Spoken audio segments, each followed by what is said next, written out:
Level playing field ना देने वाले अब अपने तजुर्बों से सीखते जा रहे हैं और हर बार पहले से बेहतर प्लानिंग तैयार करते हैं। घोड़े को ले आओ, उसको दूध पिलाओ, घोड़े को ले आओ जो दूध पीता है, जो मामलेट खाता है, जो शहद खाता है।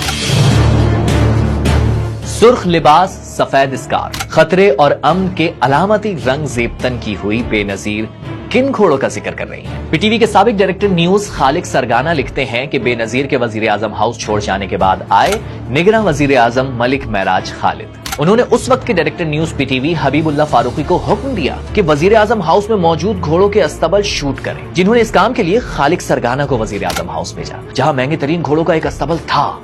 पता लगा कि एक घोड़ा ऐसा भी है जो 1 करोड़ रुपए का है। मुलाजमीन ने बताया ये घोड़े दूध पीते हैं, शहद खाते हैं, सेब खाते हैं और उनके अस्तबल में एसी भी लगे हुए हैं। और ये सब दिखाने का हुक्म उस वक्त के निगरां वजीर आजम दे रहे हैं, जिनका काम ये नहीं इलेक्शन कराना है, मगर वो निकल पड़े मिशन एहतसाब पर, या यूं कह लीजिए कि लेवल प्लेइंग फील्ड फॉर्मूले पर। तो बेनजीर की पिछली हुकूमत बदनाम होती चली गई, फिर गिरफ्तारियों का आगाज हुआ, कई अहम रहनुमा जेल गए और इन्हें तो आप जानते ही होंगे। रहमान मलिक उस वक्त FIA के डायरेक्टर जनरल थे, अपने ऑफिस में काम में मसरूफ थे कि अचानक दरवाजा खुला और अपने ही मातहतों ने गिरफ्तार कर लिया। एहतसाब का दायरा फैलता गया और बेनजीर के हुकूमती इत्तेहादियों तक पहुंच गया।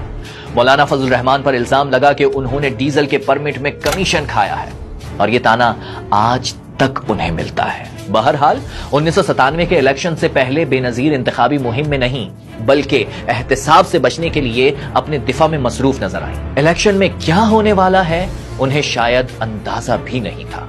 जमात इस्लामी इलेक्शन का बॉयकॉट कर चुकी थी, नवाज शरीफ का रास्ता साफ था। मगर ठहरिए, ये कौन आया कि अचानक नवाज शरीफ घबरा गए, इतना ज्यादा घबरा गए कि उसे इत्तेहाद करने की दावत दे दी। सिर्फ यही नहीं, 20 नशिस्तें भी ऑफर कर दी। मगर उस शख्स में इतनी अकड़ थी कि नवाज शरीफ को धुतकार दिया, बल्कि उल्टा उन पर करप्शन के इल्जामात लगा दिए।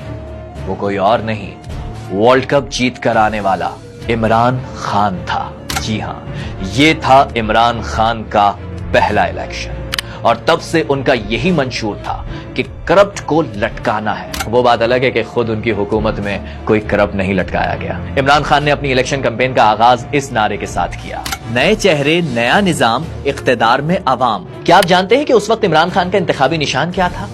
जी हां, चिराग। इस चिराग को बहुत अरसे तक रगड़ा गया, फिर जाकर इससे चिन्ह निकला। बहरहाल 1997 के इलेक्शन में इमरान खान नवाज शरीफ के हलके में उनके मद्दे मुकाबिल खड़े हुए। नवाज शरीफ इमरान खान के खिलाफ बोलते भी तो क्या, पहला इलेक्शन था, करप्शन पर तो बात ही नहीं हो सकती थी, लिहाजा उंगली उठाई करैक्टर पर। ये ऐसा केस था जिस पर इमरान खान लबकुशा ना हुए। फिर जमायमा से शादी की वजह से मौलाना फजल रहमान ने उन्हें यहूदी एजेंट करार दिया। बहरहाल इमरान खान को नजर आने लगा कि वो इलेक्शन हार जाएंगे। उन्होंने बॉयकॉट का सोचा, मगर पार्टी रहनुमाओं के इख्तिलाफ की वजह से इमरान खान इलेक्शन में कूद पड़े। जैसे भी हो सके आप पोलिंग स्टेशन पहुंचे और चिराग पे मोहर लगा। इंतखाबात का दिन आ जाता है, 3 फरवरी 1997, रमजान के दिन थे। पोलिंग के अमले को जबरदस्ती इफ्तारी करने भेज दिया गया और ठप्पे लगना शुरू हो गए। ये मैं नहीं कह रहा, इमरान खान अपनी किताब में लिखते हैं। शायद रमजान की वजह से टर्नआउट इंतहाई कम, सिर्फ 36.1% था। मगर नवाज शरीफ के लिए यहाँ बहुत बड़ी खुशखबरी थी, उनकी जमात ने क्लीन स्वीप कर लिया था, यानी 2/3 अक्सरियत। कौमी असेंबली की 203 में से 137 नशिस्तें नून लीग को मिल गई, यानी पिछले इलेक्शन में 73 के मुकाबले में 137। ये बहुत बड़ी जीत थी। पीपल्स पार्टी का गिराव बहुत नीचे गया। बेनजीर के पास सीटें 79 से कम होकर सिर्फ 18 रह गईं।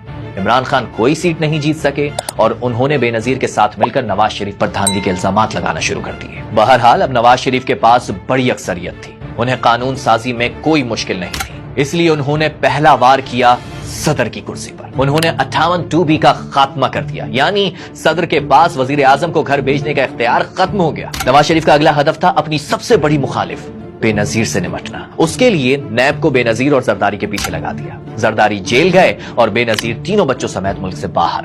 फिर एक और काम हो गया, जस्टिस सज्जाद अली शाह नवाज शरीफ के खिलाफ तौहीन अदालत का फैसला सुनाने जा ही रहे थे कि नून लीग ने सुप्रीम कोर्ट पर हमला कर दिया। इसी तनाजे की वजह से फारूक लगारी मुस्ताफी हो गए और रफीक तारड़ नए सदर बन गए। अब ओवर कॉन्फिडेंट नवाज शरीफ अगले महाज की जानिब बढ़े, इस बात से बेखबर कि वो आग से खेलने जा रहे हैं, क्योंकि उनका अगला वार था कोई और नहीं, मुसल्लह अफवाज के सरबराह जनरल परवेज मुशर्रफ। जब आर्मी चीफ का जहाज फजा में था, वो सफर में थे, तब नवाज शरीफ ने उन्हें रुखसत करने की कोशिश की, मगर ये वार उल्टा पड़ गया। परवेज मुशर्रफ ने नवाज शरीफ ही नहीं, पूरा